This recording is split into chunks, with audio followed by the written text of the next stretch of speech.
আসসালামু আলাইকুম। সকলে কেমন আছেন? আশা করি সকলেই খুব ভালো আছেন। আজ আমি কিছু অথেন্টিক স্বাদের একটি রান্না নিয়ে এসেছি, কলিজা ভুনা।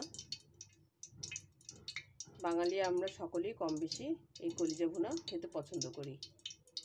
আমি কিভাবে রান্না করি তারই ছোট্ট কিছু টিপস আর ট্রিক্স শেয়ার করে আমি রান্নাটা করব। প্রথমে আমি কড়াইতে কিছুটা তেল দিয়ে দিয়েছি। এরপর আমি এখানে কিছুটা পেঁয়াজ দিয়েছি এবং এটা কিছুটা ভেজে নিচ্ছি। পেঁয়াজ নাড়াচাড়া করব যতক্ষণ এটা মোটামুটি ব্রাউন কালার না চলে আসে ততক্ষণ পর্যন্ত। এরপর আমি এখানে কিছুটা পেঁয়াজ, কাঁচামরিচ, আদা রসুন এবং সাথে একটু লবণ এবং কিছুটা গরম মশলা দিয়ে দিয়েছি এবং দিয়ে এটাকে সুন্দর করে ব্লেন্ড করে নিয়েছি। এখন আমি এটা পুরোপুরি কড়াইতে ঢেলে দিব। এখানে মশলাটিকে এখানে খুব সুন্দর করে নেড়ে নিব।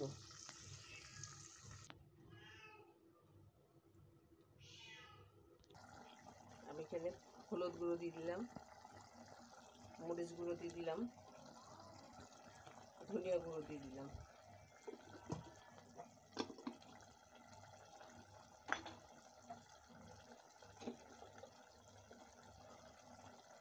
এরপর আমি এটাকে খুব ভালোভাবে নেড়ে নিব।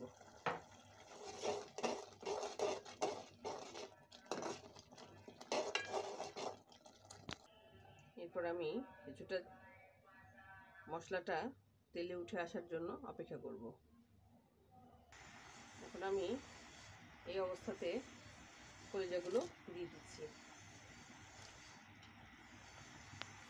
খুব ভালো করে কলিজাগুলোকে নেড়ে চেড়ে দিতে হবে। এই অবস্থায় এটাকে আমি একটু কতক্ষণের জন্য রেখে দিব। কলিজাগুলো এই অবস্থায় চলে আসলে এরপর আমি এখানে কিছুটা আলু অ্যাড করে দিব। ঠিক কীভাবে নেড়ে চেড়ে এরপর আমি এখানে কিছুটা পানি অ্যাড করে দিব। এরপর এখানে কিছুটা পানি অ্যাড করে আমি এটাকে আরও কিছুক্ষণ সিদ্ধ হতে দেব।